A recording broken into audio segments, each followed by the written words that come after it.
Muy buenas noches, provincia. Bienvenidos a compartir la edición central de Noticiero 11. Los invitamos en los próximos minutos a repasar lo más importante, lo más destacado de la jornada informativa de este día viernes en Salta, en el país y en el mundo.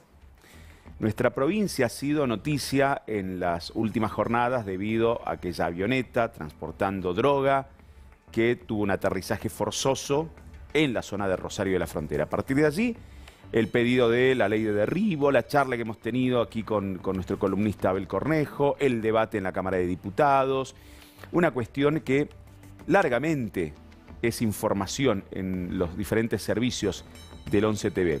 ¿Cuáles son las noticias por estas horas? No de esta causa, que por lo menos oficialmente no se ha informado novedades respecto fundamentalmente a quiénes son los propietarios de las tierras, si hubo alguna novedad, había alguna investigación previa en esa zona del sur provincial.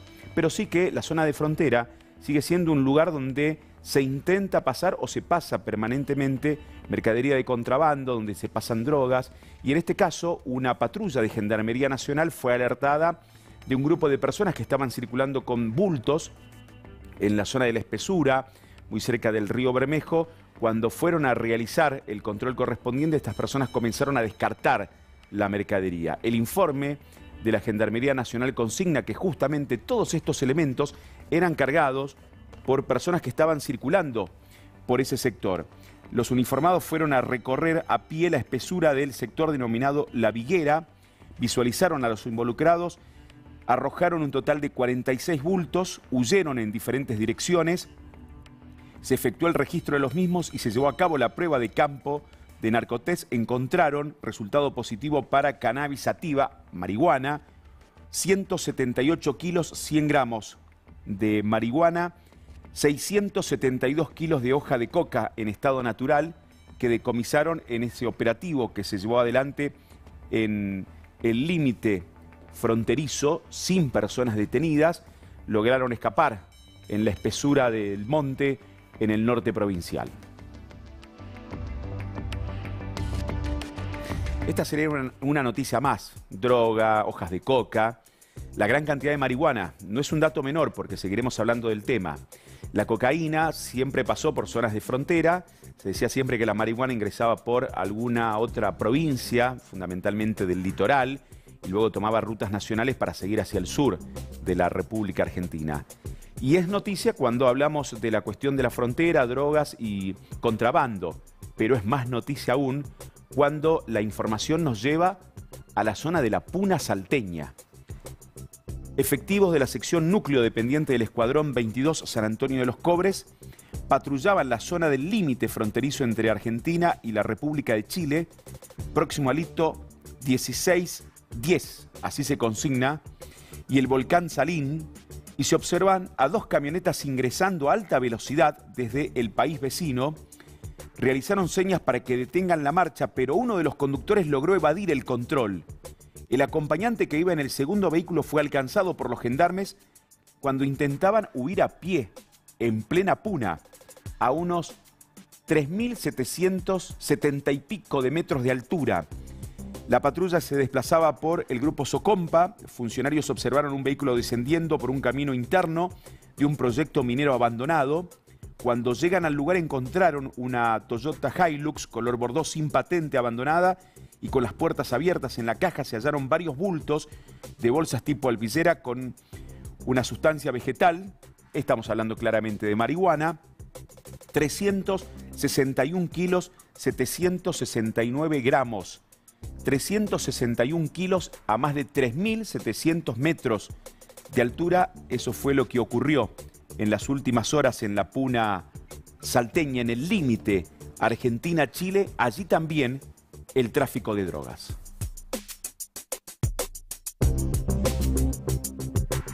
Mostramos en nuestro servicio informativo días pasados una marcha, una movilización que se realizó en la localidad de Tartagal. Allí familiares de un joven que perdió la vida luego de haber sido asistido en varias oportunidades en el Hospital Juan Domingo Perón. Lo mandaron a su domicilio, volvió. Esta situación que denunciaban los vecinos de mala praxis, comenzó un proceso judicial. Las novedades que informó el Ministerio Público Fiscal es que justamente esta causa, que ha generado una enorme conmoción en el norte provincial, está a cargo de la Fiscalía Penal de Graves Atentados contra las Personas. de la ciudad norteña a cargo de Gonzalo Ariel Vega, que en el avance de la investigación se cuenta con el informe definitivo de la autopsia realizado en Junta Médica y con el informe elaborado por profesionales del Cuerpo de Investigadores Fiscales, donde se concluye que la muerte del adolescente se produjo por falla multiorgánica, sepsis y además pelviperitonitis apendicular. El fiscal Vega explicó que se encuentran en cumplimiento de otras medidas solicitadas, tales como el análisis de la historia clínica, que permitirán analizar el proceder de los profesionales que lo atendieron y de los protocolos aplicados para así determinar si les cabe alguna responsabilidad en la muerte del menor. Cabe recordar que el padre del menor denunció que el 18 de octubre llevó a su hijo al hospital por dolores abdominales, fue atendido por la médica de guardia, quien indicó el suministro de calmantes, recomendó que permaneciera internado en observación hasta el mediodía y le otorgó el alta. Ya en su domicilio continuaba con malestares, por lo que durante la tarde fue trasladado nuevamente al nosocomio, donde quedó internado hasta el día siguiente. El domingo 19, cuando iba a ser intervenido quirúrgicamente, sufrió un paro cardiorrespiratorio, por lo que fue derivado a terapia intensiva sin ser operado. Falleció durante la mañana del lunes 20 por falla multiorgánica, shock séptico. Este menor, que falleció en la ciudad de Tartagal, generó una enorme conmoción y avanza la investigación para determinar si se trató de un caso de mala praxis de los profesionales del hospital norteño.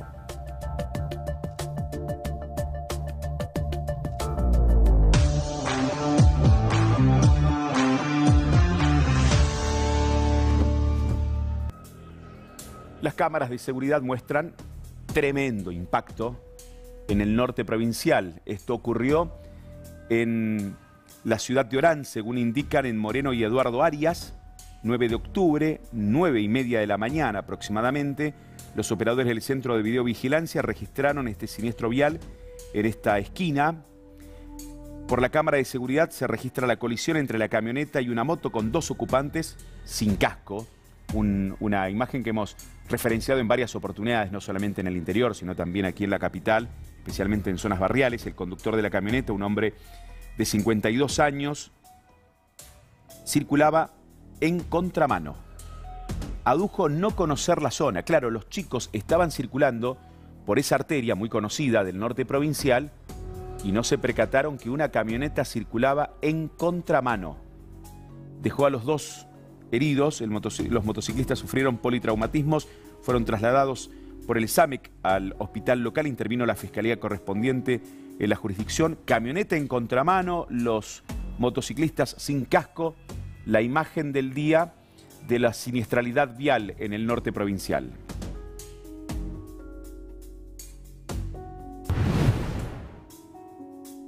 Y esta vez las cámaras de seguridad registran lo ocurrido en barrio Costa Azul.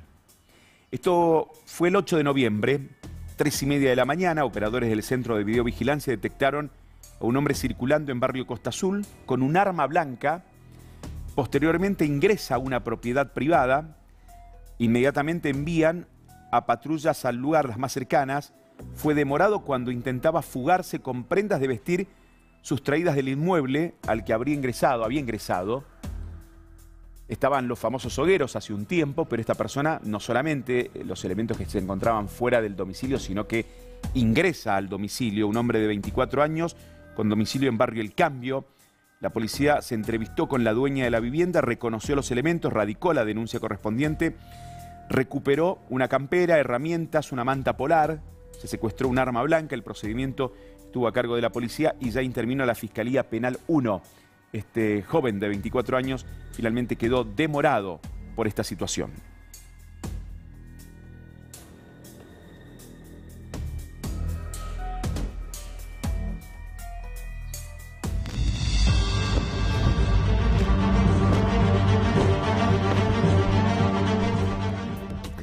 Estamos a muy pocas horas de que se produzca un cambio muy importante en el Congreso Nacional.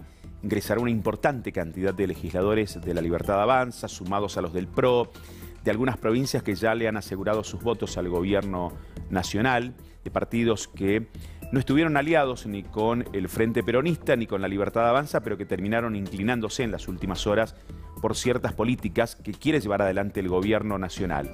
Hay algunos puntos que los propios funcionarios dieron a entender, dieron a conocer, inclusive en una reunión de comisión que se llevó adelante en la Cámara de Diputados de la República Argentina.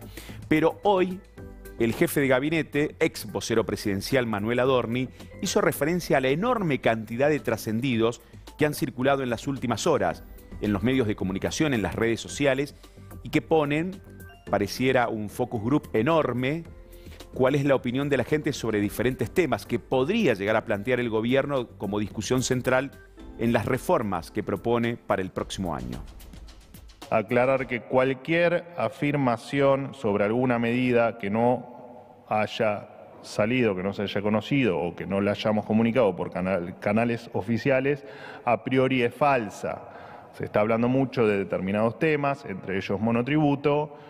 Les ruego, por favor, que hasta que no haya una comunicación oficial sobre el contenido de la modernización laboral, les pido que no digan cosas que no son. Si ustedes dicen 500 cosas, bueno, alguna probablemente le peguen, pero la idea no es esa, sino que la idea es que todos informemos, nosotros y ustedes, a la gente las cosas realmente como son y cuando ocurran. Cuando tengamos la modernización laboral, hablo de la modernización laboral porque en este caso hay mucha especulación con eso, pero también pasa con el resto de las leyes, incluso con el propio presupuesto 2026.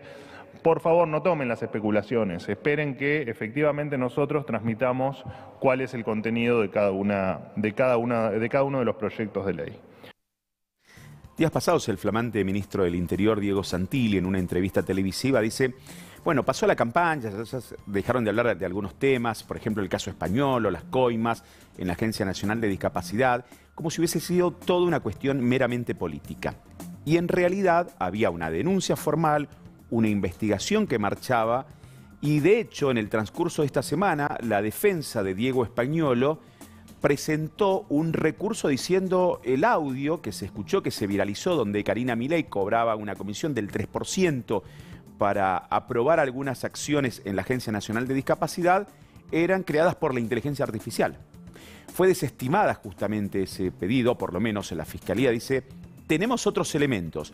Lo que dice Spagnuolo para la Fiscalía que lleva adelante la investigación son datos totalmente distintos. Y solicitaron en las últimas horas que se cite a indagatoria a Diego Spagnuolo, el ex titular de la Agencia Nacional de Discapacidad, y otros 14 funcionarios o personas que están siendo investigadas. Esto va a ocurrir el 19 de noviembre a las 13 horas. Deberá presentarse en Comodoro Pi. 3 meses después del inicio de la causa, la justicia pareciera que está avanzando con la instancia de las indagatorias para que los acusados puedan explicar al juez, al fiscal, los hechos atribuidos en el marco de una posible situación de sobornos alrededor de la Agencia Nacional de Discapacidad. El fiscal Franco Picardi solicitó las indagatorias. Detectó, dice, graves hechos de corrupción en la Agencia Nacional de Discapacidad, motivo por el cual pidió las indagatorias. ¿Qué encontró el fiscal? ¿Qué manifestó? Según cita Diario Clarín en la tarde de hoy. Se constituyó como una agencia en la cual existió un esquema estructurado y sostenido de direccionamiento de contrataciones públicas y, en consecuencia, por las características, de defraudación al erario nacional, instrumentando mediante el uso del sistema informático SIGFIS una herramienta de aparente transparencia. Se detectó una organización delictiva direccionada a la compra de medicamentos e insumos de alto costo y sobreprecios. También, dice la Fiscalía, el pago de sobornos a funcionarios públicos. La citación incluye a otros exfuncionarios y personas del sector privado, entre ellas droguerías, prestadores de medicamentos, a la Agencia Nacional de Discapacidad. Para la Fiscalía, que ahora pide la indagatoria, hay elementos para demostrar sobreprecios, direccionamientos de compras y el pago de coimas a funcionarios públicos.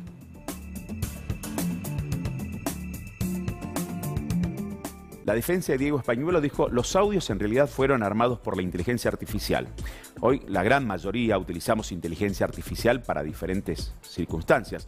Es más, alguna persona debe estar pensando en estos momentos usar el celular para hacer un resumen de algún trabajo, o algún abogado que inclusive hizo alguna presentación judicial para para presentar en la justicia justamente, y esto fue invalidado.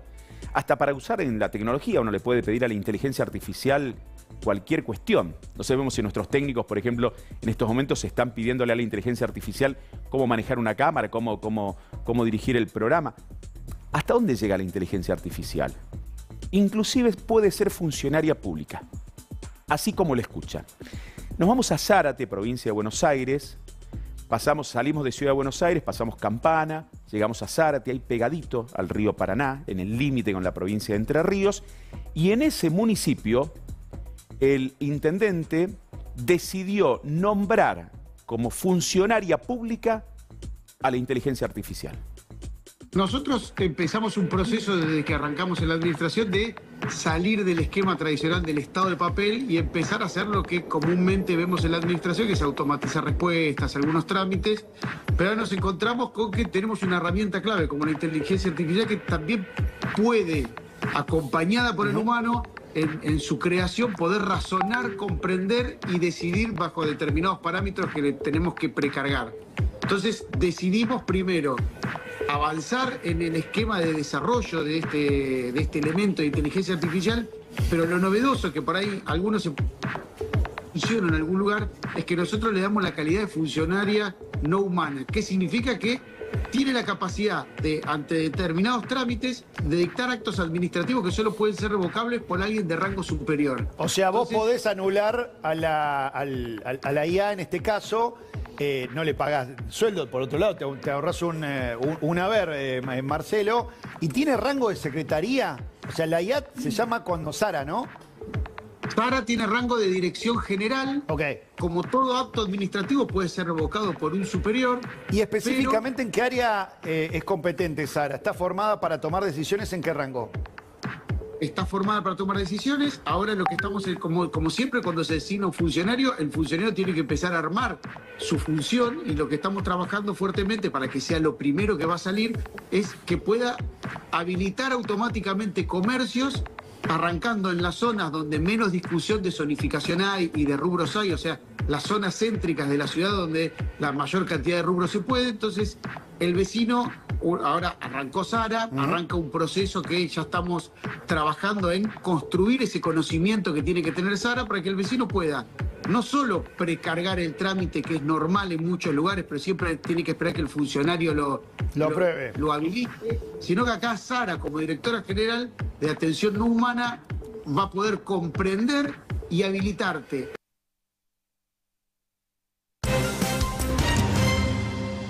Ya hay hasta conductores de televisión, presentadores de noticias. En este caso, no es inteligencia artificial ni mucho menos. Vamos a contarles una situación que una vez más se plantea con la obra social provincial. En la jornada del día de hoy en horario especial, en la primera edición del 11 TV, Emilce Amado les contaba la decisión del Círculo Médico de cortar la prestación, de cortarle el crédito a la obra social provincial. Vamos a ir con el comunicado porque con la decisión que ha tomado el Círculo Médico conllevó una telenovela turca de las que acabamos de ver recién, pero de comunicados, un cruce de comunicados. Vamos a hacerlo cronológicamente.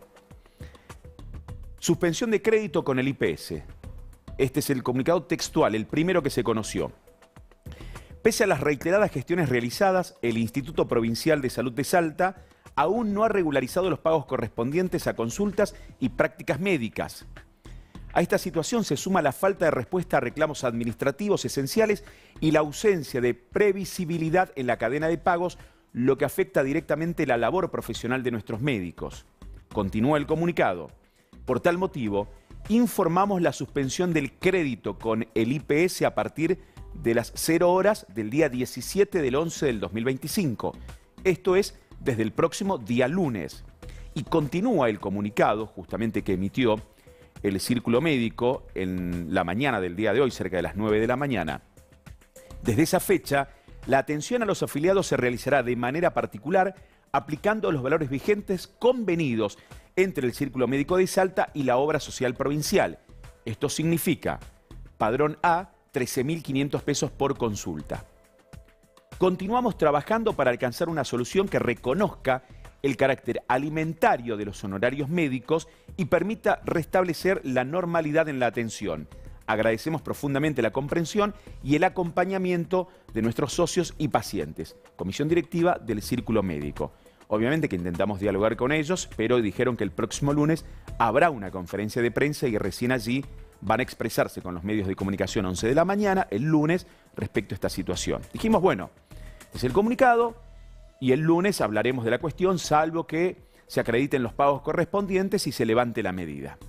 ¿Qué siguió en esta novela cronológica que estamos presentando? El siguiente comunicado. Comunicado oficial, Salta 14 de noviembre, respuesta institucional ante el anuncio del Círculo Médico de Salta. Frente a la decisión unilateral anunciada por el Círculo Médico de Salta de corte de servicios al Instituto Provincial de Salud de Salta a partir del lunes 17, el IPS considera necesario llevar tranquilidad a sus afiliados. El IPS rechaza categóricamente la afirmación de que no existen pagos regularizados o falta de respuesta administrativa, ya que se viene realizando pagos parciales y se continúan gestionando los saldos pendientes. La medida anunciada por el Círculo Médico constituye una acción extrema adoptada pese a la continuidad del diálogo institucional. Aún así, priorizando siempre la salud de nuestros afiliados, el IPS ya diagramó e implementó un sistema de reintegros que garantiza que ningún afiliado quede sin atención. Y a propósito, dice el IPS en el comunicado que se emitió a media tarde del día de hoy, tranquilidad para los afiliados. A todos los afiliados del IPS de la ciudad de Salta se les garantiza que podrán continuar atendiéndose con normalidad abonando a la consulta o práctica a los profesionales nucleados en el Círculo Médico. Todos los prestadores directos del IPS continúan trabajando sin cambios ni interrupciones. Ante esta contingencia, el IPS ha dispuesto equipos exclusivos para la recepción, gestión y acreditación de reintegros. En consecuencia, invitamos a los afiliados a informarse únicamente por los canales oficiales del Instituto Provincial de Salud de Salta, donde se actualizará permanentemente la información relativa a esta situación. ipssalta.gov.ar, por lo menos han emitido un comunicado, nos cuesta un montón, ya lo hemos hablado en otras oportunidades, tener comunicación directa con la conducción que tiene actualmente el IPS, que está intervenida, que se amplió dicha intervención. ¿Termina allí? No, porque posteriormente se conoció un comunicado, en realidad esto se difundió con los profesionales médicos, porque cuando el IPS dice, bueno, estamos haciendo los pagos parciales, estamos en diálogo institucional, no está todo como lo plantea el Círculo Médico, este comunicado le llegó a profesionales médicos que justamente prestan servicios a la obra social provincial. Estimados socios, socia, informamos que a la fecha, día de hoy, el IPS mantiene las siguientes deudas con nuestra institución. Prácticas médicas del mes de agosto les están debiendo. Son agosto, septiembre, octubre y ya estamos a punto de iniciar la segunda parte del mes de noviembre. 3 meses y medio de algunas prestaciones. Quienes recibieron atención médica el 1-2 de agosto todavía no cobraron esas prestaciones médicas. Y en el comunicado, el Círculo Médico dice, esto es para comer, para vivir, que utilizan los médicos el cobro correspondiente del IPS. Además de las prácticas médicas del mes de agosto, consultas médicas, semana 42, del 20 al 26 de octubre, la semana 43, del 27 de octubre al 2 de noviembre, semana 44, del 3 al 9 de noviembre. Estas son las deudas que tienen desde el IPS con los profesionales del Círculo Médico, lo que motivó en estas horas la suspensión del crédito a la obra social provincial. Veremos cómo continúa justamente. Lo primero decir que pareciera no haber solución por estas horas y el lunes los afiliados del IPS que vayan a una consulta médica deberán abonar 13.500 pesos, que es lo que corresponde al padrón A, y solicitar el reintegro correspondiente. Vamos a seguir hablando de temas de salud. ¿Se acuerdan aquella polémica que se había generado? La Cámara de Diputados avanzó con un proyecto que tenía que ver con los médicos que llevaban adelante tareas apenas se recibían en hospitales públicos de la provincia de Salta. En medio de la polémica que se daba también en el Hospital Garrahan, En esa oportunidad, la situación se planteó por parte del Colegio Médico, diciéndoles a los legisladores, por allí no es el camino. Discutieron el tema, se modificó la ley y finalmente, ya en el caso de Salta, los médicos residentes de nuestra provincia tienen una nueva reglamentación. Bueno, siempre uno tiene esperanza cuando aparece una nueva ley que sea superadora y que resuelva los problemas de la gente de a pie. De la parte del Colegio Médico, nosotros lo que queríamos es que la modificación que se realizó en forma positiva para nosotros es que la especialidad la tenemos que dar el Colegio Médico. Y eso en todo el país, de acuerdo a una ley ya del año 95, en la época de Carlos Menem, la 25421, que dice que los colegios médicos son los que tienen que dar la especialidad. Eso habíamos entrado en conflicto con el proyecto de diputado, pero el doctor Manuel Pailier de Senadores nos recibió y bueno, vio que teníamos razón nosotros, se hizo la modificación y es algo positivo para la población. ¿En qué cambia en el sistema actual y qué beneficios trae? Bueno, yo lo que creo que hay que verla. El problema que tenemos con las residencias es que no hay postulantes en medicina. Y sé que las otras especialidades, las otras ramas de la medicina, o sea, los médicos no tenemos postulantes. También pasa algo parecido. Entonces, lo que uno busca de una ley es que sea atractiva, digamos, al postulante para que se presente mucho, haya una competencia y quede el mejor. Pero si tiene muchas trabas, digamos, como a veces tiene estas leyes, el problema es que va a haber menos gente. Pero bueno, tenemos que ver qué es lo que pasa. ¿En qué trae beneficios? Sí, o sea, el tema es que la ley actual obliga a los médicos a ir al interior durante un año, cosa que a nosotros nos parece bien que los médicos vayamos al interior, incluso yo voy muy seguido al interior. El tema es que ver cómo lo organizamos a eso para que vayan, ¿no es cierto? Nosotros pensábamos que tendría que ser tal vez desde los servicios de los diferentes hospitales que decidan en qué momento va digamos, el médico hacia el interior. Cuando se instituyen, se marcan algunos días para hablar de diferentes enfermedades, básicamente es para que los medios de comunicación difundamos, demos espacio a hablar de diferentes circunstancias, situaciones que tienen que ver con la salud pública, para que los profesionales hablen de la cuestión, para que como sociedad empecemos a hablar de diferentes temas. Hoy es el Día Mundial de la Diabetes. Conozcamos un poco más de la misma. Diabetes es una enfermedad crónica. Eso es importante entenderlo porque es una enfermedad que nos va a acompañar toda la vida, no se cura, sí tiene un muy buen tratamiento y cada vez mejor. Si vemos los avances que hubo tecnológicos desde que comenzó, desde que se descubrió la insulina, bien, hasta el día de hoy es muy importante. La diabetes es una enfermedad que cuando tiene complicaciones crónicas provoca problemas en la vista, en el riñón, en el corazón, en el sistema nervioso. Y esto está en íntima relación con los hábitos.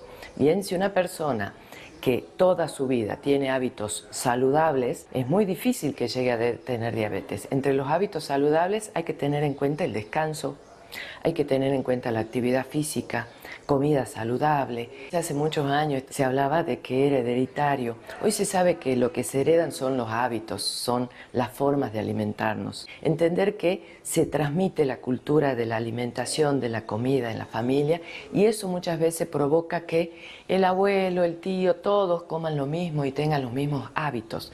Eso es lo que provoca muchas veces diabetes. Las personas por ahí lo ven como disfrazado a los síntomas. Si comienza a hacer mucha pis, va a pensar tal vez que tiene una infección urinaria, que porque toma mucha agua hace mucha pis, pero eso le tiene que llamar la atención. La sed, el tener ganas de comer, muchas ganas de comer. Hay personas que por ahí creen que tiene depresión, que está mucho en cama o que no tiene ánimo, por ahí se lo dibuja pensando que es depresión, pero la falta de energía es una cosa a tener en cuenta. La gente se puede acercar a los centros de salud, a buscar información, a anotarse, pedir un turno para que el médico le pida un laboratorio. Yo creo que eso es importante, ¿bien? El diagnóstico. Y no tener miedo, porque a veces no vamos al médico porque tenemos temor al resultado de los estudios, de los diagnósticos. Y por estas horas, ya en situaciones extremas, delicadas, de pacientes crónicos, como estábamos mencionando, una patología de estas características, una condición de estas características, la atención en el caso de la provincia de Salta es el Hospital Oñatibia, un hospital de referencia, justamente para hablar de pacientes crónicos. La buena noticia por estas horas son las novedades que se conocieron con la visita del propio ministro de Salud de la provincia de Salta. Se anunciaron inversiones y se inauguraron elementos que ya están a disposición de los pacientes del Hospital Oñatibia. El Hospital Oñatibia amplió su capacidad, tiene 12 nuevos sillones, y eso quiere decir vamos a mejorar la prestación y vamos a tener mayor cantidad de pacientes que muchas veces estaban yendo a diferentes sectores y era un problema muy importante su traslado. Estamos muy contentos de poder dar inicio a las sesiones de diálisis en una nueva área del hospital y con una tecnología de avanzada que nos permite mejorar la calidad. No es poca cosa a la hora de pensar en el tratamiento definitivo de este grupo de pacientes, que es el trasplante renal. Así que para nosotros incorporar esta tecnología, gracias al apoyo del gobierno de la provincia de Salta y al doctor Gustavo Sáenz y por supuesto al ministro de Salud, el doctor Federico Maggiore, es fundamental para mejorar la calidad de atención de los pacientes. El Hospital Oñatibia es un centro nefrológico importante, referente en el país, donde hacemos nefrología clínica, hacemos diálisis y hacemos trasplante. Hoy sumamos mayor prestación y mayor calidad de atención en cuanto a la diálisis, con la planta de agua nueva, con máquinas nuevas. El paciente va a estar mejor, va a estar clínicamente mejor, va a tener menos complicaciones y va a tener una atención de primera línea.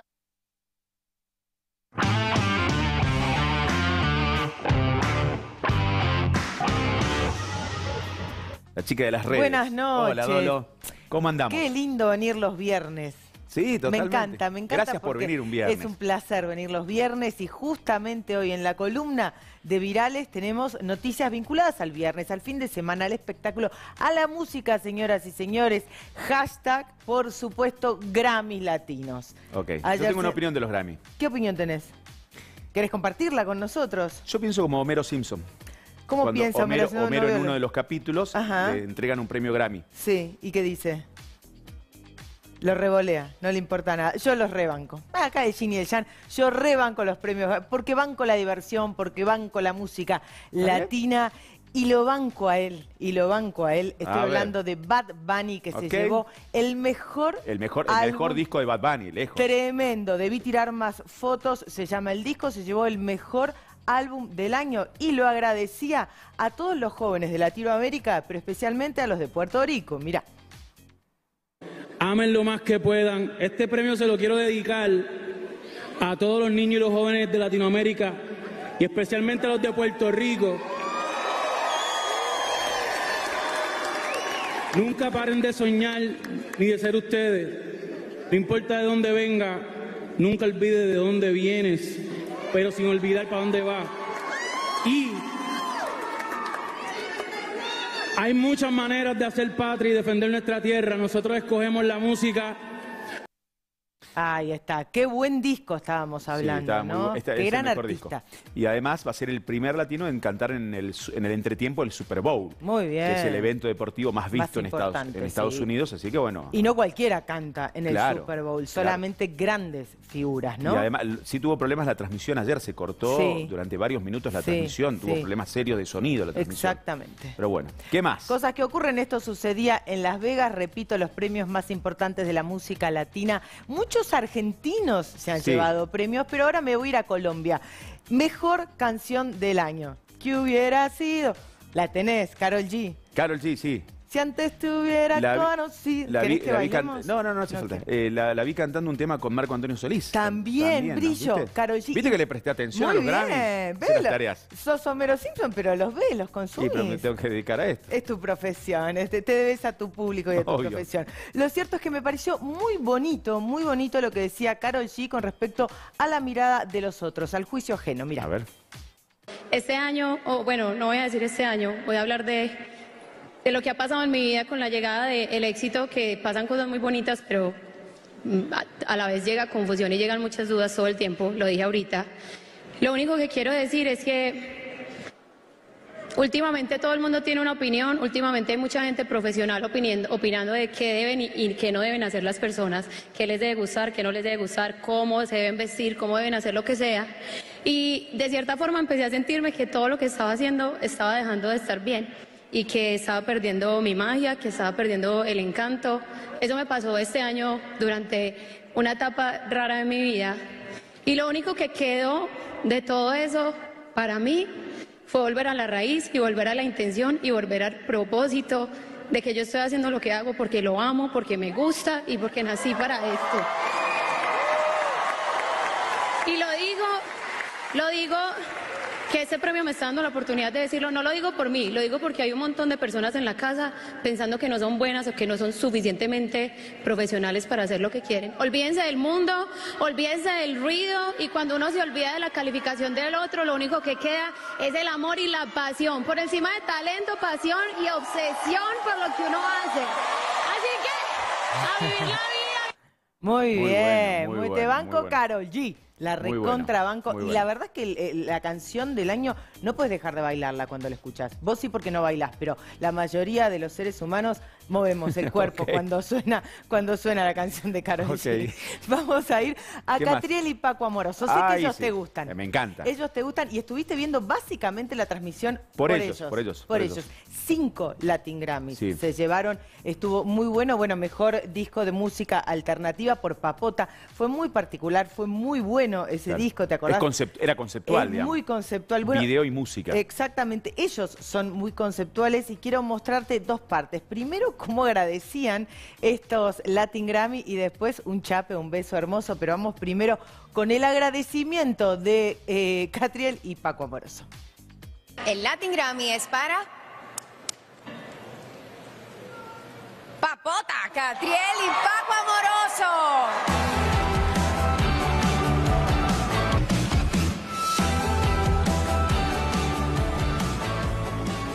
Bueno, muchas gracias. La verdad que estamos sorprendidos de que nos den premio, que haremos cosas.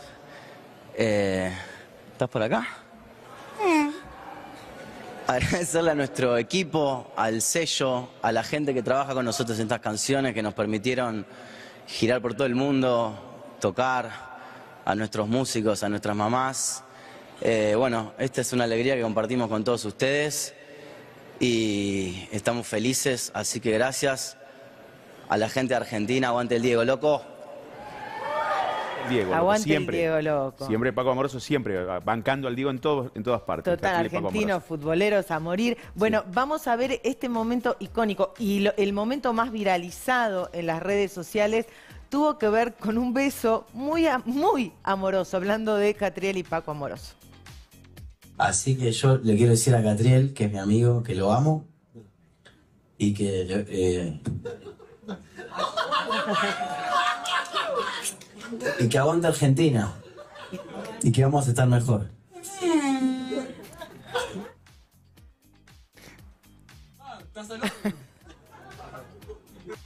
Bueno, le comió la boca.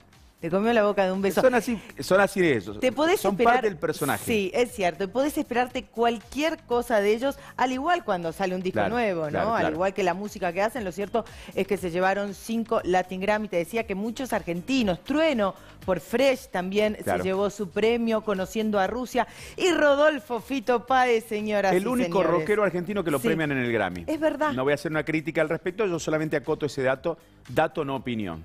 Muy correctísimo, Corbacho, siempre. El único rockero argentino, por supuesto, que se llevó... No hay más parece en la Argentina. No, no hay Eso más. ya lo acoté.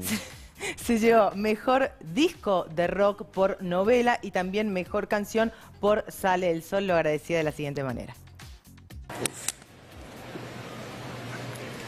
Novela Fito Páez.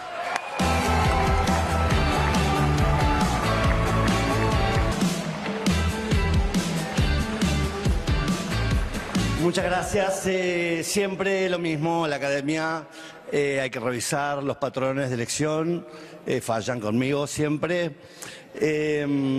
Muchas gracias a Gustavo Borner, a Diego Olivero, mis dos compañeros de aventura. Hicimos un álbum muy zarpado para la época. En épocas de TikTok, de déficit de atención. Finalmente contamos una historia en 25 canciones y es uno de los álbums que me lleva muy orgulloso, que me tiene muy orgulloso. Bueno, beso enorme para Fío, muy bueno. Fíjate que él su mismo look. reconoció.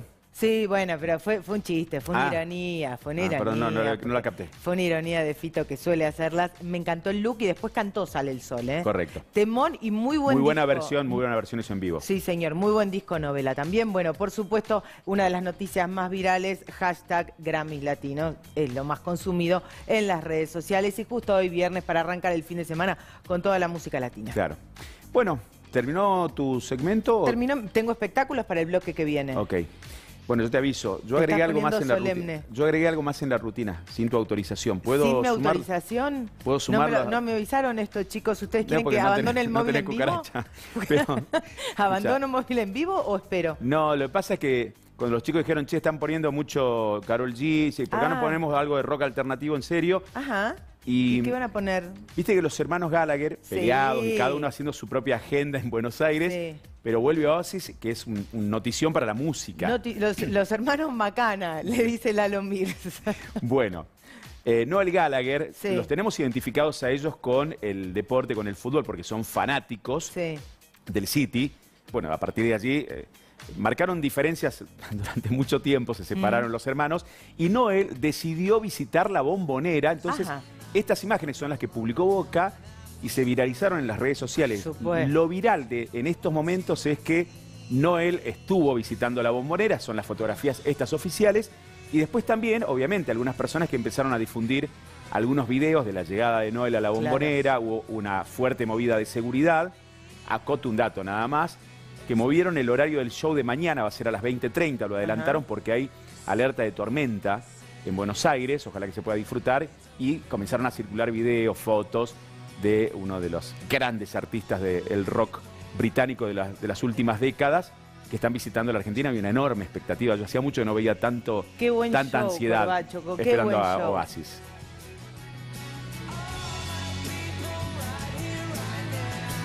Bueno, ¿te gustó lo que sumé? Me encantó, Gracias. no abandono el móvil, me encantó lo que sumaste, muy contentos estarán todos los hinchas de Boca y toda la gente que va a ver Oasis. Y en el documental que están haciendo eligieron una canción de San Lorenzo de Almagro, que hace Wonderwall, hacen la versión de la hinchada de San Lorenzo y ellos lo van a sumar al documental que están haciendo. Me encanta, Eso lo mostraremos que más lo veremos en breve y lo contaremos acá, por supuesto. ¿Te quedas un rato más? Me quedo porque tengo espectáculos, siguen las noticias y buenas.